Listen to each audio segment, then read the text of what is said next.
Hello, everybody. Welcome back to the second annual Mount Tam Integration Jam. We are still in our first day of celebrating good psychedelic practice. Very happy to be joined here by Nursdeb McCauley, Ron Millward, and Colin Wells. We're going to be talking about hope for our heroes / guerrilla healing / maybe a couple other names for the talk that we're having today. And, I'm really interested and fascinated by this topic. I have had, precious little, interaction with people in the military or, thoughts about the military until I think one of my first deep relationships with a veteran was when I was a yoga teacher. And I had somebody in the military as a regular in my military in my yoga class, and then they were leaving to go be stationed somewhere in the Middle East, and it was a very heavy moment. There was a lot of it was emotional and heavy for our little healing community, our little yoga healing community. And I couldn't be happier when I started seeing things like Weed for Warriors pop up, Weed for Warriors project, and I got to do something with them in the early days of TAM integration, and the seeing heroic hearts in all of your projects as well. And I would like to hear more about it. I would love other people to hear more about it. And so I was wondering maybe if Nursdeb, you wouldn't mind beginning by kind of introducing yourself and maybe telling a little bit about your story, how we've come to meet today. Thank you for being here. Thank you all for being here. Let's start with Nursdeb. Thank you for having me. Hi guys, my name is Deb, otherwise known as Nursdeb. I have 25 years in the medical profession. I started in the trenches as a combat medic in the United States Air Force and was subsequently discharged due to a diagnosis of epilepsy while on active duty. And from there, I have gone to nursing school, and my current endeavor is actually law school. I am currently a FSU student, College of Law, and I will be obtaining my master's degree with a focus in healthcare regulation this December. So awesome, so excited.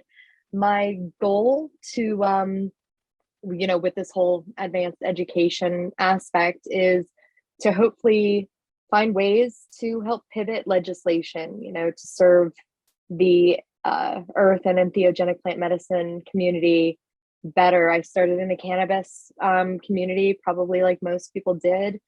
And I won't bore you with the total details, but long story short, I was also a student at the time. So I had access to all of those wonderful peer-reviewed studies and, research articles. And I had a friend reintroduce cannabis to me. And once I found out it was all a lie, my nursing brain went to work and I haven't stopped since. So advocacy is kind of my passion, and policy is my profession. And I am grateful to have been asked to come and speak among other fellow veterans and discuss the important topic around psychedelics and how they can be utilized in not just the veteran community but abroad. So I'll be quiet now. Your turn, Ron or Colin. Or you're gonna moderate. Sure, Ron from Philly but hanging out in Arkansas. Yeah, hey, again, I really apologize if my sound is not of the best quality, but I'm doing the best I can. If y'all can see this setup, it's pretty cool. But yeah, my name's Ron Millward. I was also an Air Force veteran for about 7.5 years. I was a vehicle operator at first and then retrained into aerospace medic. And so after really struggling with some PTSD and some other things while in service, I decided to get out voluntarily. And really, it was just a grind trying to figure out what was next, trying to heal from some of the traumas of the military. And I launched an organization in 2018 called Balanced Veterans Network. And we started in the cannabis space, really helping veterans in a few different states connect to access to cannabis with medical marijuana cards and reimbursing state fees. And since then, we've been able to build a beautiful community of people just striving to get better. We've got 4 different initiatives, and it's not just about cannabis and plant medicines, but finding ways to find balance in life and mind, body, spirit. So I'm honored to be here on this call. I really appreciate everyone that's here and grateful to be part of this. Colin, my friend, Colin and I believe first met on Clubhouse. There's a lot of there's a nice little Clubhouse contingent here this weekend. It's welcome. Thank you so much. My name's Colin Wells. I am a U.S. Army infantry veteran. I was in the 2nd Infantry Division, 5th Brigade, Striker Brigade combat team, deployed to Afghanistan, a veteran of the Battle of Marja. I'm a recovering opiate user. Been through, my fair share of traumas in and out of the military. I founded an organization called Veterans Walk and Talk in 2016. Veterans Walk and Talk started and is still a hiking, an outdoor adventure group at its core. But what our goal has always been is unequivocal access to the medicines that are denied to us in general. So I started giving out free cannabis to the veterans who would hike with us, give them free med cards, enough cannabis to last them. Served the downtown Los Angeles homeless community in that same way, and would go to veteran shelters and pick up veterans, take them hiking, bring them medicine and things of that nature. We started to incorporate psychedelics in late 2017, 2018, when I had people coming to our events and taking psychedelics and not telling us. So we decided to make it a safe place for people to participate in those things. And then once I saw the absolute power behind these medicines, doing the impossible of healing a community that I hold near and dear, and that I've lost 9 friends of mine to suicide since 2012. I saw the power of these things and decided to start making my own medicines, growing my own cactus, my own mushrooms of all kinds, and homogenizing those medicines into safe and effective doses for our members. That has transformed into multiple chapters around the country, over 1,000 members. And we are at a point now where we're able to give out nearly a month's worth of medicine to everybody who comes to hike with us. Veterans get first dibs, but we are open to everyone. We never turn anyone away that wants to come walk with us.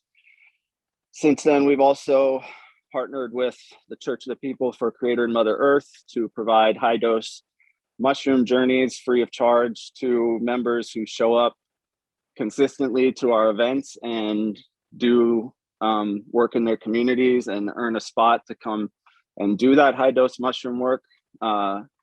We've since put dozens of veterans through this and seen nothing but positive results. We recently partnered with Mind Bloom to give out 6 full ketamine treatments with integration, talk therapy, and everything all paid for. And we've also given our members access to other modalities such as San Pedro, ayahuasca, and things of this nature. And we're going into our 6th year, and we're doing the good work. It's working. Thank you. Amazing, thank you. What is something that you think civilians miss about the experience of the veteran, and why there's a draw to psychedelics? And is that a question for me? so question, I'd love it to be conversational. It's a question for everybody. You can ask each other questions. Well, I know for me, plant medicine work and this healing is all about acceptance. The average person can't really understand what a veteran has gone through, but at the same token, not everyone knows what anyone has ever been through. So these medicines unite community in a very strong and fortified way. But the biggest thing that I've gained from it, having been an instrument of violence and done, committed extreme violence on the indigenous people of Afghanistan and seeing violence committed on my friends and everything, it's not, the medicines for me are used to accept that these things happen and move forward from them, not to compartmentalize or justify those things. And the biggest thing is, coming to a place where we're all connected, and veterans being on the forefront of leadership when they're healthy and happy. What we see is, less unwarranted pride in violence, and a greater acceptance of that we can do things better for the planet and for our communities.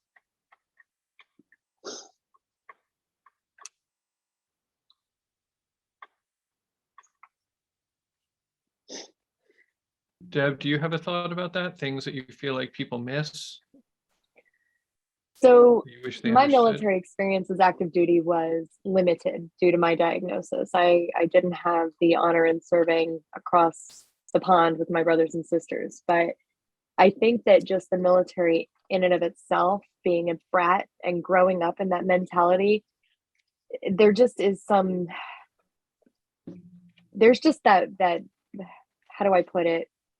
That structure that's built, so when we actually get into the civilian world, we're just as confused as civilians probably are of the military, so I don't know, rescue me, Ron. How about you add into this one a little bit? I see you're settled now, so Yeah, thank you. My ride has arrived. I apologize for that. But yeah, I think that, transitioning out of the military is, it's different for everybody. And I think that when we go in, there's a certain way of being trained, and you're kind of taught an ethos per se. And when you get out, really kind of trying to settle back in, understand what that's like, that can be really difficult for a lot of people. And I'm not sure that civilians necessarily understand that difficulty, unless it's something that you've had to go through, or have had to kind of transition through something like that could potentially change your life, where you're throwing in a bunch of traumas, things like that. It can be really intricate. And so, I've noticed that the conversations around, the conversations with civilians about that have been, all across the spectrum. I think that people want to understand, they want to try to understand what the military culture is like, but it is really difficult, I think, to communicate and put into words at times. I would add to that also the transition. I'm sorry, darling. Just adding the trend. Oh no, please. It's all of us, right? It's the conversation. Transitioning from military medicine to VA medicine is also something that is probably a mind blow to most civilians. They don't understand the concepts, perhaps, or even just the way that, it was confusing as heck for me. And I had just gotten used to my own, military active duty coverage. And then I had to be thrust into the VA center all of a sudden, which wasn't bad, but, as a young female, it's not somewhere that ever made me feel comfortable. I was definitely a sore thumb there. I stuck out. It wasn't like status post Afghanistan and stuff. Of course, a lot of our veterans are younger now, females included. But when I got out 25 years ago, wow, it wasn't like that, right? I was in the company of many Vietnam and World War II veterans. So I didn't feel like I belonged, or that it was part of where I was supposed to be. So that transition was really difficult as well. Yeah. Yeah, and I would just like to say that the civilian veteran relationship is important for both parties to understand what has happened to each community, and even for your own self, like a competitive comparison of trauma helps no one. Yes, veterans were put into a unique situation, which many people can't relate to outside of the veteran community, but that shared aspect of trauma being kind of a universal truth for all human beings helps to kind of ground us into the community aspect of sharing our traumas and sharing. Just because I saw guys die in front of me or pulled the trigger on people doesn't make my trauma any more impactful than anyone else's path in life. So I'm a big fan of plant medicines bringing the civilian and veterans community together, because going to war and going to fight on lands that we shouldn't really be in and unnecessary violence is a problem for all Americans, not just veterans. Well I said, really Colin. love the passion in your voice around that kind of shift, like this. I'm hearing like this like powerful peace activism. Well, stormtroopers, I'm a reformed stormtrooper. So That's a powerful archetype. Yeah, I thought I was Luke Skywalker when I did some deep digging through the medicines, and in my own life I came to realize I was a stormtrooper. And that's what I mean about acceptance. And it's gonna take veterans in integrating into their own community to hopefully prevent future generations from having to be traumatized in the same way that we were. For justified violence, you can make arguments for it until the cows come home, but in my eyes, the past few decades there hasn't been any really justified violence, and so that's a hard thing for people to swallow. And yeah, peace activism is where it's at. Like Ryan Miller, who's in the audience here, has said, the best way to help veterans is to stop making more veterans. Yeah, I mean, it's really, I'm just, relating in my own way. One of the things that does come up for me in plant medicine spaces are the times that I have been kind of violent or cruel, and kind of just tuning into, you can say that there's justification for it, but my body doesn't necessarily understand that. Like running that energy through my body is still something that kind of, it needs to be cleaned up. Yeah, absolutely. You hold on to that shit, big time. That central nervous system disturbance that we carry on with us. And that's what I was talking about earlier about false pride around violence. If you're proud of hurting people, you're never going to be able to heal from hurting people, because you're always going to just, I did what I had to do. It is what it is. Whereas if you, peel the layers about it, peel the layers back a little bit, and, find that hurting people is wrong for really any reason. And that can be really that can be traumatizing in and of itself for most veterans to come to that realization, and to shed that false pride and take the veteran hat off everywhere they go. That in and of itself is extremely difficult for veterans.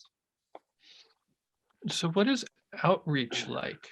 I mean, I don't know. Before I do that, I want to wonder if Ron or Deb, if you want to weigh in on that before I ask my next question. Yeah, I mean, I've heard Colin speak before. I've heard Ryan say that. I completely agree. I do believe that. I wish that we lived in a world where war didn't exist, but unfortunately it does. I don't see it going away anytime soon. I do love that there are organizations standing up and fighting for peace, and but the unfortunate reality is that it's happening. I mean, we are creating more veterans every day, and there are people getting out. And even if you take war away, the systematic process of the military, the things that you go through just being in the military. I mean, Nursdeb, thank you for sharing your story. Like, I can't imagine some of the things, especially now being in a society where we are starting to recognize females and rights and things like that. It's getting better, but I cannot imagine some of the things that you had to go through. And so, that is the prayer, the hope for peace. But it's we're still seeing traumatized veterans every single day, and we've got people that are just trying to figure out how to feel better. Folks that didn't deploy, figuring out how to transition and feel normal in today's society. And so it's tough. It's a tough conversation. Yeah. It is tough. Let me just touch on the point what Colin was referring to and what Rachel said in the comments. Trauma is universal. And, as a nurse, we're taught something in nursing school because it's hard to measure subjective data. For example, pain. And this is kind of where I always take it in the sense of a trauma or, pain levels or any type of existential any type of imbalance, right? Pain is what the patient says it is. No one else can quantify that, period, end of story. And I think that bringing plant medicines into the discussion now are empowering a lot of veterans who probably would have just sat down and shut up, as we were trained to do so, and just let it slide, take the pills that they're giving us, feel horrible, just kind of muddle on through life and never get to that point of balance and forgiveness and positivity again. So I really think that these are really great conversations. And I thank you for bringing us together in order to have these, because I think that the more that we do talk, the more things are actually going to be getting done. Yeah, that's nice. And having these conversations, I'm also very curious about what outreach and education is like for you three who are on the forefront of this and sharing this and educating other veterans. What is that process like? I'll start, boys, if you want me to. And let me tell you, as a nurse, wow, the stigma that I have absorbed initiating with cannabis and trying to open up dialogue and educate people, because when I found out that we all had an endocannabinoid system, I'm a nurse, I know every major system of the body, how it works. I'm an expert on how the body works. When I found out that there's a system that modulates all the other systems that we were never taught about, I questioned my education. Was I taught the right way? So in trying to reach out and teach other people this, let's not call it new data, but rediscovered data, it's difficult to get ahead of that stigma, especially in the legislative side of things. This country's been polarized for a really, really long time, and our healthcare system is broken. And it has been also for a really long time. And trying to find ways to navigate the changes that are essential, even if they're small. I started in the wrong arena when I got into the cannabis section. I started trying to work from the bottom up, because I'm a nurse, I came from, like I said, the trenches of the world and as a combat medic, and I've risen myself up to the bedside. But trying to even get discussions out at that level was difficult because I was going against the flow. It was like a salmon trying to get through to, up the river. And when cannabis came back into my life in that area where I had the opportunity to do some advocacy work, I realized there was the answer, right? Top down. We got to come from the people who are making the rules and educate them on the changes, because these are really nuanced scenarios. And it takes people with education, hopefully they trust me a little bit more. That whole, let's drop the dime down and say the most trusted profession for 20 years running now, right? I don't even really know what that means, but it's a nice little tag for nurses. It's difficult even in my position as a nurse to help bridge the gap. So, that's part of the reason why I'm going to law school. It's part of the reason why I do a lot of legislative advocacy and teaching on that, to tell people, we're the experts in coming to our legislators to get the change that we want. They don't rule us, we rule them. And once we remember that and kind of take that position back, and I think that we're seeing a lot of that uprising in the country right now, I think that's where we're going to see some major positive change.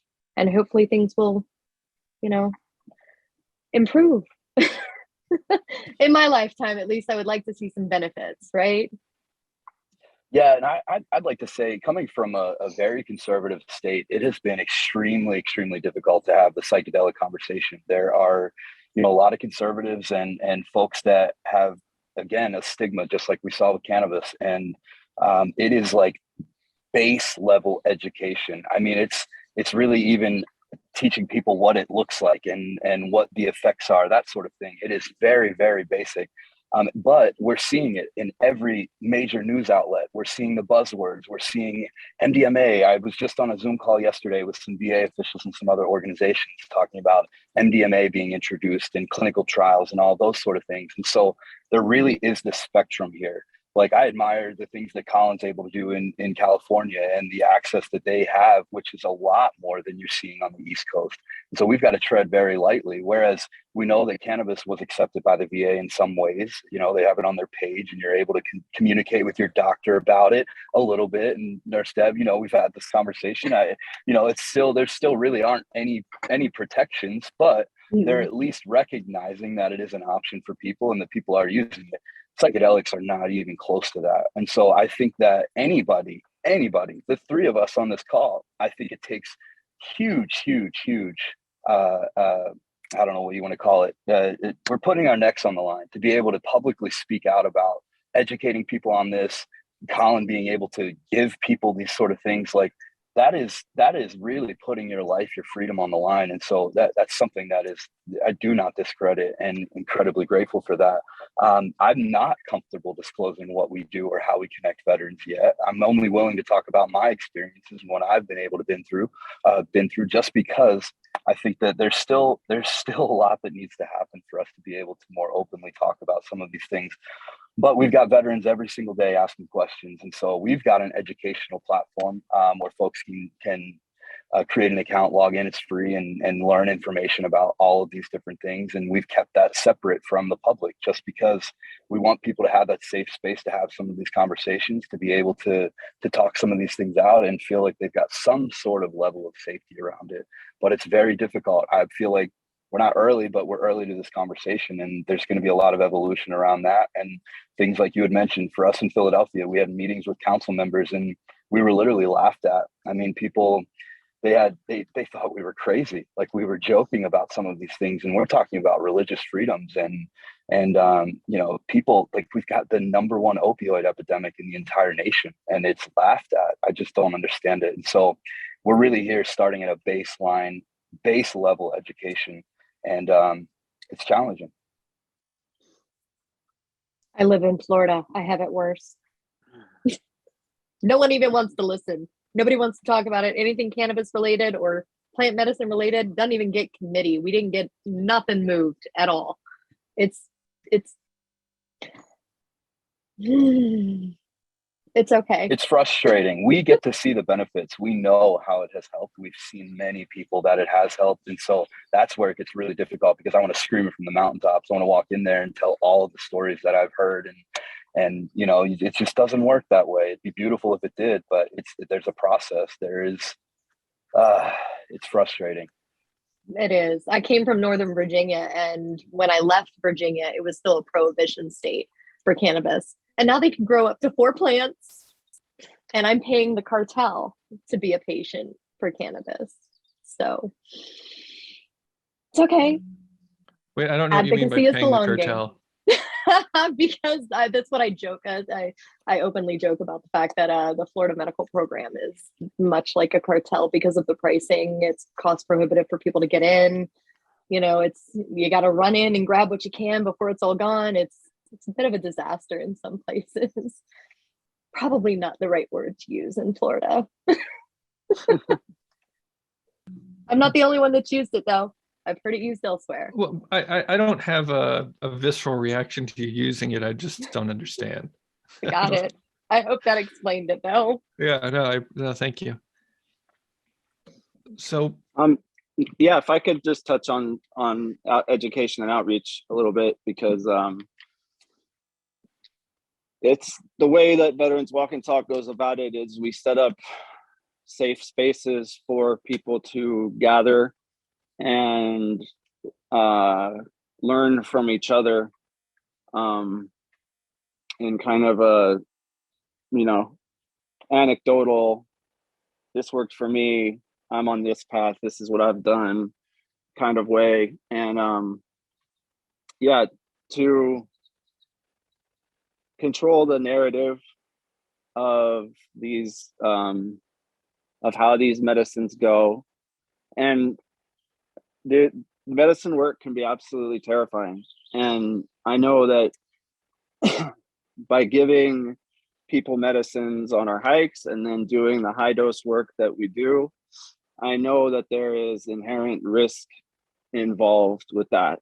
But I have also seen what the risks are of not taking action, and being complacent in my community. I have been a part of legislation in many different ways throughout my time doing this work, and it is very daunting and exhausting and defeating when you know things are working. And so I've moved past the point of asking for permission to help people, and I hope that the people that are on the forefront and doing that work, do it for the right ways. But in the end, that's what we mean by guerrilla wellness, is that we're going to do whatever we can, whatever it takes to help our communities. But that doesn't go without mistakes, so I try to keep a tight grip on any potential hazards or risks or mistakes that go along with too much medicine or not having the right leadership in place for the events where medicine is being taken. And these medicines, like I said, are terrifying. It's terrifying to look at yourself in the ways that these medicines show you, especially for heavily traumatized people. So for education and outreach, as far as medicine work goes, I believe that living truthfully and helping others is the best way to show the power of these medicines. When you're absolutely a loving and fulfilled individual, and you are taking care of your children and taking care of your community, that is the medicine speaking through you. And those, even if powers that be and legislators and government can't see it, it's still affecting the community in the right ways. And so that's kind of our approach, is we're going to do this because it works. And suicide and addiction and alcohol abuse is already inherent in our community. So we're willing to take the risks of whatever comes from helping people through these plant medicines. That makes me really curious about sort of this other. So one of the things I say about TAM integration is that we offer education and support, right? And so we've kind of talked about educating folks, but now I'm curious about what you have learned about supporting new veterans as like space holders, right? Gatekeepers and guides or sitter, what have you, for new folks who are diving into doing medicine work. Yeah, well, definitely ask all the questions and vet your sitter very well. I don't trust anyone outside of the Church of the People for Creator and Mother Earth to facilitate high doses for veterans. When it comes to psilocybin specifically, I will never, we don't really have people taking high doses on our hikes. So for us, it's more of like getting your feet wet and learning about what we do and showing up consistently, and then going to people who not only have this in their blood, but have the safe space for the medicines to help ground you to Creator and Mother Earth. I actually have a huge problem with the amount of psychedelic facilitators that are coming out every other day. It seems like every other week, I'm seeing a new psychedelic facilitator program for 6 weeks and all these things. And while I hope that those things are helping people, and also being a big proponent of microdosing psychedelics for not only daily connection to Creator and Mother Earth, but also for the amazing neurological and benefits that you get from it. But yeah, I get a little weary of the microdosing movement and all these facilitators popping up left and right, and legislation being what it is, with so much money from these Compass Pathways and New Approach Pack and all these people, that it's turning what we know in the space to be spiritual connectors to Creator, Mother Earth, to yourself. It's turning those things into fodder for big pharma to medicate the masses and kind of strip away the spiritual aspect of these medicines. And the spiritual aspect cannot be quantified for anyone ever. And you see it with, ketamine and MDMA and these chemical teachers becoming more studied and more readily available, which is in a sense because the natural medicines, the sacred earth medicines, do have that unquantifiable spiritual aspect to them. And, in my opinion, a capitalistic country allowing the average citizen to connect to their God anytime they want to is something that has been kept away from us for a long time. Yeah, thank you for saying that, Colin. I am very conflicted. I feel like we're in Pennsylvania anyway. I'm sitting in the middle of two worlds. You've got a decriminalization side, whereas there are, religious rights. People have the right to use these, and then you've got this whole entire medical side. And you mentioned the word decrim, and you're shunned from the community, because there's a capitalistic agenda that's at play, and they're trying to medicalize some of these modalities.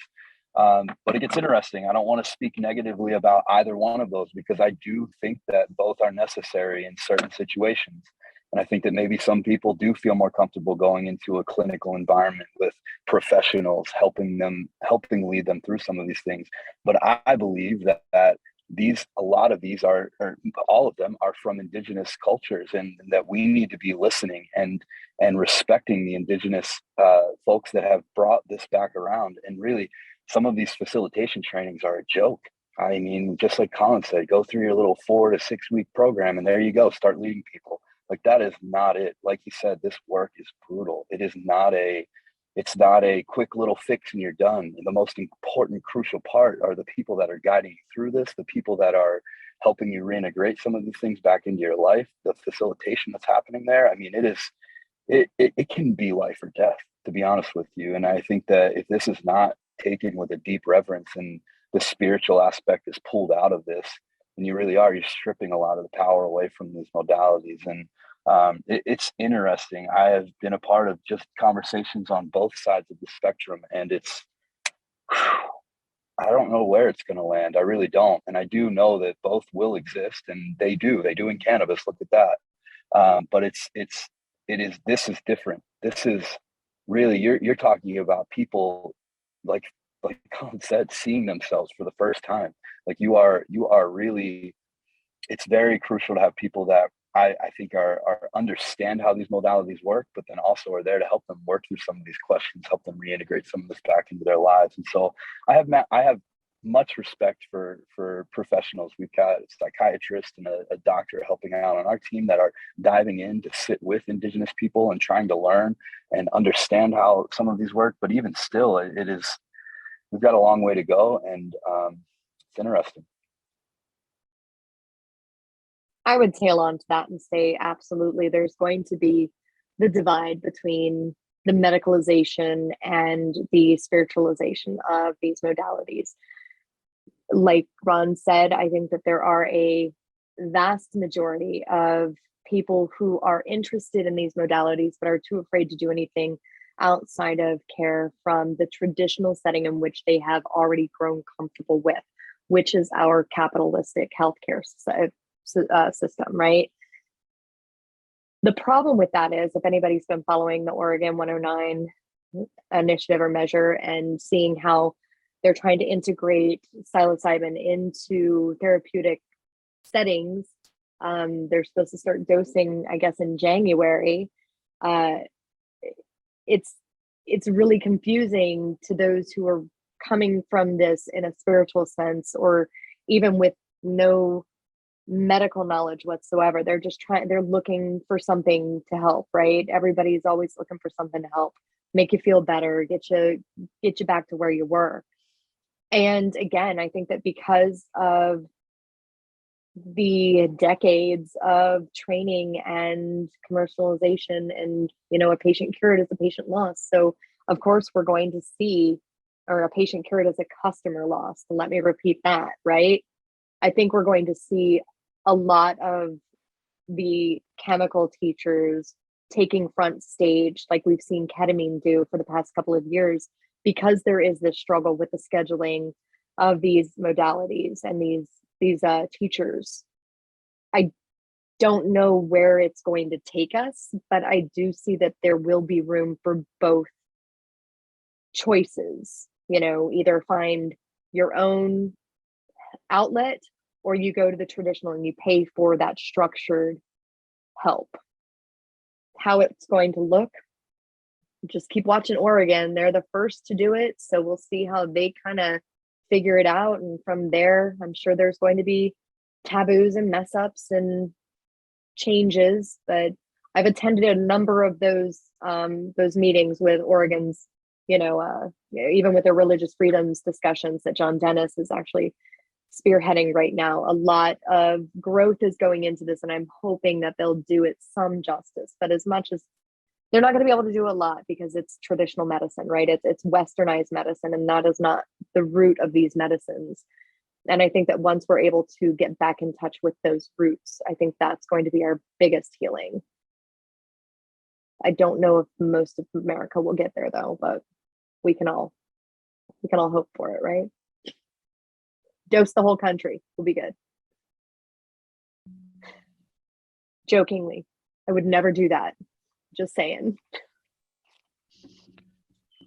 I think I'm actively doing that, actually. But that's good.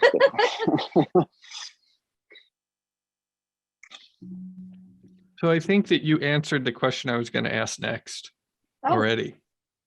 Well, it's okay. Are we all there? I mean, I was just sort of curious about like the experience of holding space for people. And then we got into, veterans holding space for veterans is interesting to me. And then we sort of got into like the decrim versus legalization thing, which is cool.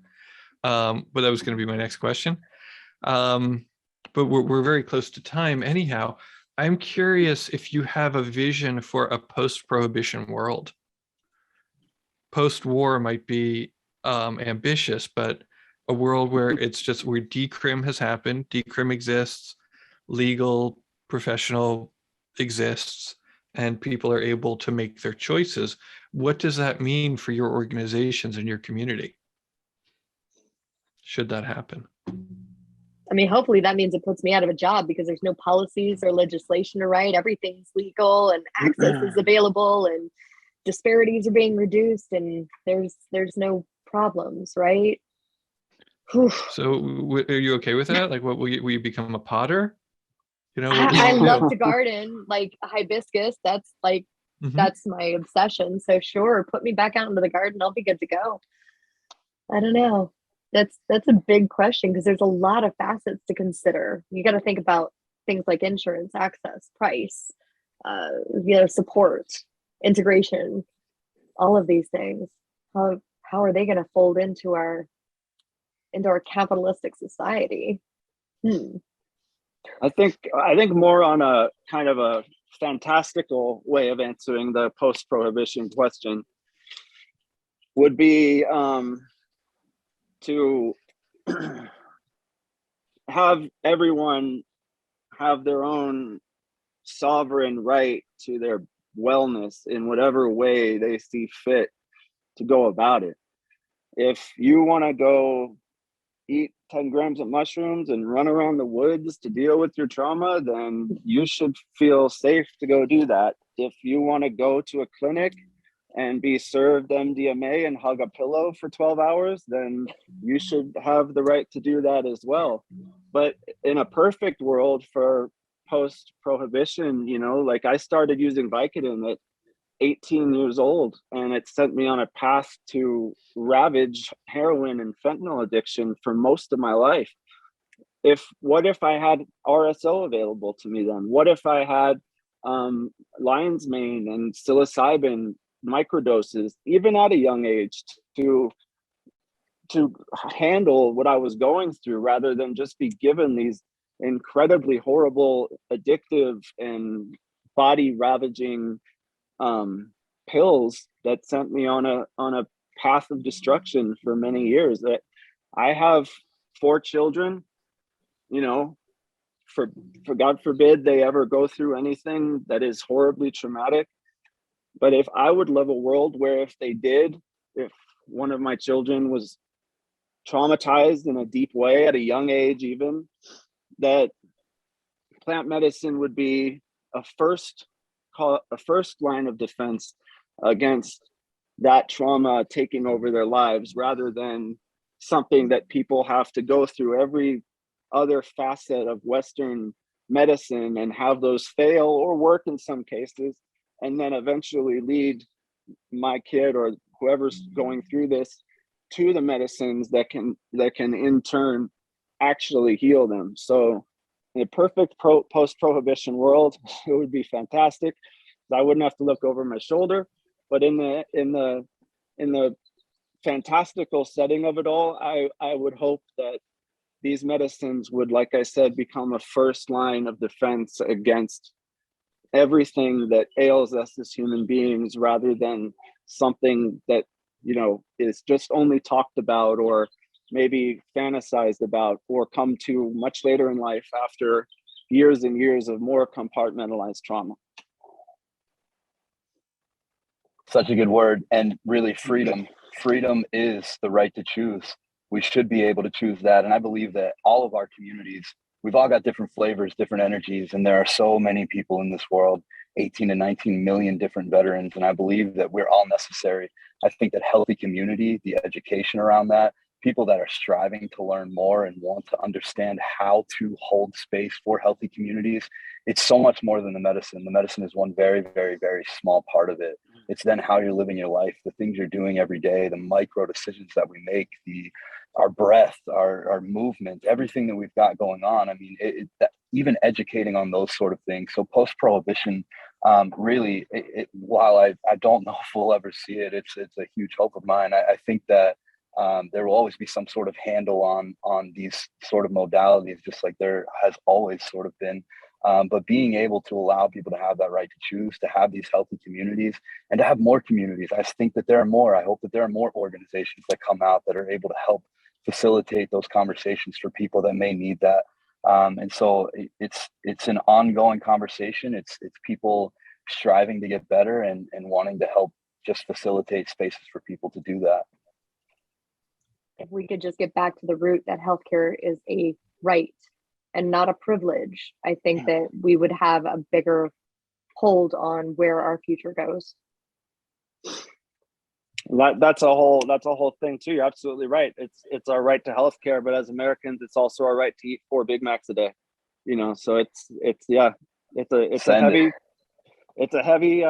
heavy discussion, and it's a heavy topic. And you know, the conversations like this and people doing the work that all of us are doing, you know, we may not see the fruit of this labor in our lifetime, but that doesn't mean it's any less applicable or any less, you know, impactful for the human race. It's as some of you know, I think in memes a lot. I post, I like to make memes. It's how I process reality. We all know your memes. We know your memes. And well, I'm just thinking, who would win, 4 Big Macs or 4 grams of mushrooms? You know, if we're not careful, they're gonna make Big Mac infused mushrooms with mushrooms, and you're gonna be getting your mushrooms at goddamn McDonald's. So, right. No thanks. Well, I want to thank you all for being here. I really, really appreciate it. It seems like there's a lot of veterans in the audience. I don't know if you all are registered for the weekend, but if there are veterans who want to come and you want a discount coupon or you want to come for free, I don't care. You can come. Just email tamintegrationevents@gmail and we'll get you a ticket for the rest of the weekend if you want it. I don't see why not. Thank you. And shout out to all the Veterans Walk and Talk members. Thank you all for being here. I love seeing your comments. Yeah, Veterans Walk and Talk, like hang out all weekend if you want. Yeah. Is there anything else, like any last thoughts that you want to leave people with? Anything that you didn't get to say yet that you'd like to share? I would just like to say, this isn't a competition. It's not about checking off your experience bucket list. Like, find what works for you and then really incorporate that into your life and find ways to get better. This isn't about trying things and continuing to reach, but I think things need to be respected. There needs to be reverence for these and just doing things within moderation and continuing to educate yourself, because it is not just it is very scary to face some of this stuff, and it can be very unsettling for a lot of people. And so having a community that you can reach out to ask some of these questions, if you haven't, and if you do start to go down this journey, it can be unsettling at times, and make sure that you've got people that you trust, that you're able to shake some of the stuff out with, to ask some conversations. TAM Integration is an incredible resource. And again, I'm very honored to be a part of this conversation. I appreciate you guys. Same here. I was gonna say thank you, TAM Integration. Thank you, Ron and Colin, and more importantly, thank you to everyone who chose to spend this hour with us and talking about veterans and psychedelics. I hope that we can all realize that even though advocacy is the slow game, everybody can always do something about it. Just send your dude an email or your dudette an email. Simple, easy stuff, but we'll get there. It's just a matter of keep on pushing. And thank you guys again for sharing your time with me. It was great being part of the conversation. Yeah, thank you guys. And go to veteranswalkandtalk.com. We have hikes all over the country, and we would love to help anyone who has questions or wants to get to know about what we do. We got you. Cool. Yeah, thank you all. I really appreciate it. I could do this for another hour. I'd like to get to know all of your work more. And I would like to note that Hami, your friend, right, Colin, you turned me on to Mindful Hami. Yeah. He's going Hamilton to be speaking Garces, Hamilton Garces. I turned you on to Shane. And okay, right. So you guys introduced me to folks. The sound he's guy, going to be speaking and performing tonight. That we have a panel called Clinical and Ceremonial Uses of Music, where we have doctors and sound healers, and so he'll be there. We had him live in DC a couple weekends ago, and it was one of the most powerful experiences we've ever had. He does all kinds of different tribal instruments. It is such medicine. Very grateful to hear that. What time is that? It starts at 5:30 Pacific. Beautiful. And then 7:30 for you, Ron. 8:30 for me. And then is it the high dose panel is Saturday night. And Colin is going to be moderating Mudu Baki, Shane Norte from the Church of the People, and Dave Hodges. Yeah, I'm excited for that. Yeah. And also if you guys feel like hanging out, like we have to close down this room, but we have a Discord channel. And if you want to chat with people in Discord, the link to do that is Maggie just put it in. And so, people can hang out there. Email me if you want tickets. And I love you. I bless you. I thank you. Thank you so much. Thanks, guys. Appreciate it.